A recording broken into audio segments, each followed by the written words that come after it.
बिस्मिल्लाहिर्रहमानिर्रहीम। Class 9th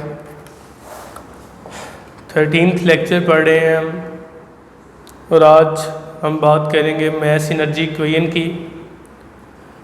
बड़ी important equation है ये, हमारी रोज़मर्रा के मामलात में बहुत इम्पोर्टेंट जगहों के ऊपर, बहुत इम्पोर्टेंट प्लेसेस के ऊपर ये जगह इस्तेमाल होती है, ये इक्वेशन। सबसे पहले इस इक्वेशन को इंट्रोड्यूस करवाया था एल्बर्ट आइंस्टाइन ने 1905 के अंदर। एल्बर्ट आइंस्टाइन ने 1905 के अंदर हमें मास एनर्जी इक्वेशन दी थी। एल्बर्ट आइंस्टाइन ने इस इक्वेशन से ये प्रिडिक्ट करना चाहा, इस चीज़ की पेशगोई की कि अगर आप इस इक्वेशन को देखते हैं तो इस इक्वेशन के मुताबिक थोड़ी सी मैटर या थोड़ा सा मैस हमें बहुत सारी एनर्जी दे सकता है। मतलब बात करने का क्या ये है कि अगर आपके पास एक मैस है, लेट्स सपोज दैट ये एक मैस है, तो अगर आप इस मैस को यूटिलाइज़ करते हैं तो इस मैस से आपको बहुत सारी जो है वो एनर्जी हासिल हो सकती है। डेफिनेटली ये कोई मैटर होगी, ये कोई सॉलिड हो सकती है, कोई और चीज़ हो सकती है। तो अगर आप इस मैस को अच्छे तरीके से यूटिलाइज़ करते हैं तो ये आपको बहुत ज़्यादा अमाउंट में एनर्जी दे सकता है।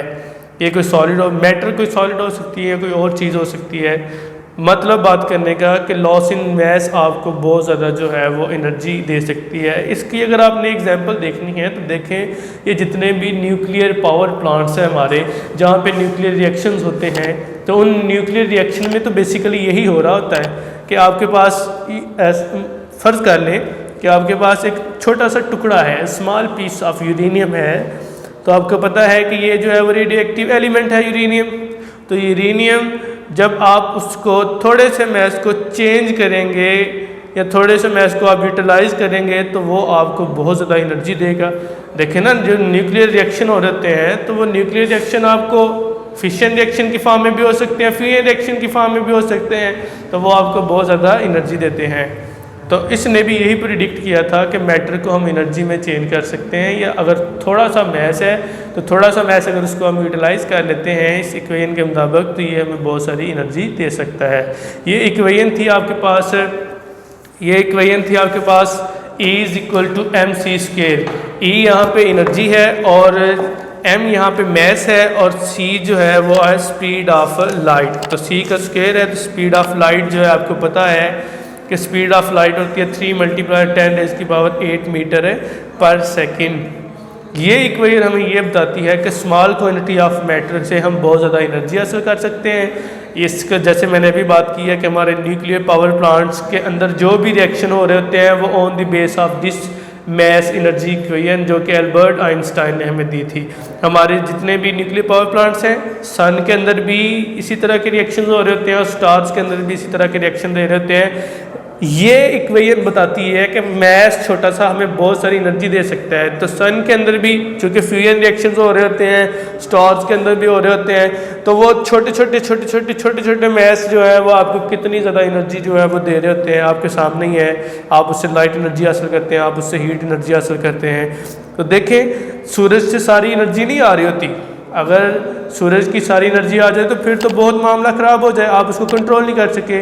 बहुत छोटी फ्रैक्शन में सूरज से जो है वो एनर्जी हम तक पहुंच रही होती है फ्यूजन रिएक्शन के नतीजे में।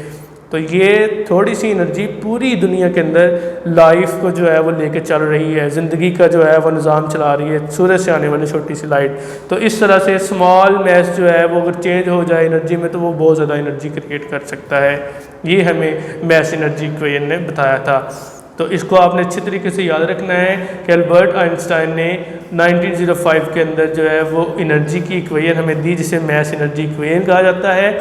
और इसने ये प्रिडिक्ट किया था कि अगर आप स्मॉल अमाउंट ऑफ मैटर को एनर्जी में चेंज कर लें तो ये आपके लिए बड़ी फ़ायदेमंद है। ये थोड़ा सा मैस आपको बहुत ज़्यादा एनर्जी दे सकता है। हमारे न्यूक्लियर रिएक्शन में, हमारे न्यूक्लियर पावर प्लांट्स में इसी इक्वेशन के ऊपर जो है वो काम हो रहा होता है। हमें इसी इक्वेशन को यूटिलाइज़ करके वो बहुत सारी एनर्जी छोटा मैस दे रहा होता है। एनर्जी की इक्वेशन है E is equal to M C square. और याद रखिएगा मेरी बात, E यहाँ पे एनर्जी है, M यहाँ पे मैस है, C जो है वो स्पीड ऑफ लाइट है, और स्पीड ऑफ लाइट होती है 3 × 10⁻⁸ मीटर पर सेकेंड। ठीक है, नेक्स्ट है हमारा article electricity from fossil fuels. आप फॉसिल फ्यूल से इलेक्ट्रिसिटी कैसे जो है वो जनरेट कर सकते हैं। तो देखें, रोज़मर्रा के मामलात में हम फॉसिल फ्यूल जितने यूज़ करते हैं, हमारी इलेक्ट्रिसिटी रोज़मर्रा के मामलात में बहुत ज़्यादा यूज़ होती है। आप हर जगह पे इलेक्ट्रिसिटी यूज़ करते हैं, तो इलेक्ट्रिसिटी कहाँ से जनरेट होती है? डेफिनेटली डिफरेंट मेथड से आप जो है वो इलेक्ट्रिसिटी प्रोड्यूस करते हैं। किसी जगह पे आप इलेक्ट्रिसिटी पानी से जनरेट कर रहे हैं, किसी जगह पे आप इलेक्ट्रिसिटी को जो है वो गैस से जनरेट कर रहे हैं, किसी जगह से आप इलेक्ट्रिसिटी पेट्रोल से, किसी जगह से आप इलेक्ट्रिसिटी विंड एनर्जी से जनरेट कर रहे हैं, किसी जगह पे आप इलेक्ट्रिसिटी जो है वो जनरेट कर रहे हैं fossil fuels in the form of coal से आप कर रहे हैं।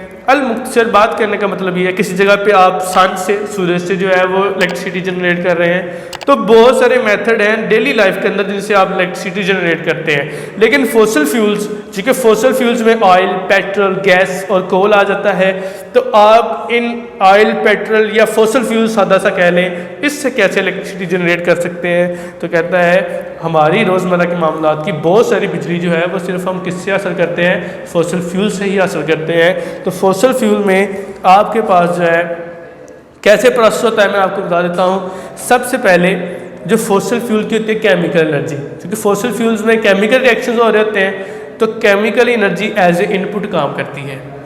मतलब आपने कोयला लिया, आपने कोयले को जला लिया, हाँ, जब कोयला जला तो डेफिनेटली केमिकल रिएक्शंस हैं, तो केमिकल रिएक्शन की वजह से ये प्रोसेस स्टार्ट हुआ, तो केमिकल एनर्जी को आपने एज ए इनपुट यूज़ किया।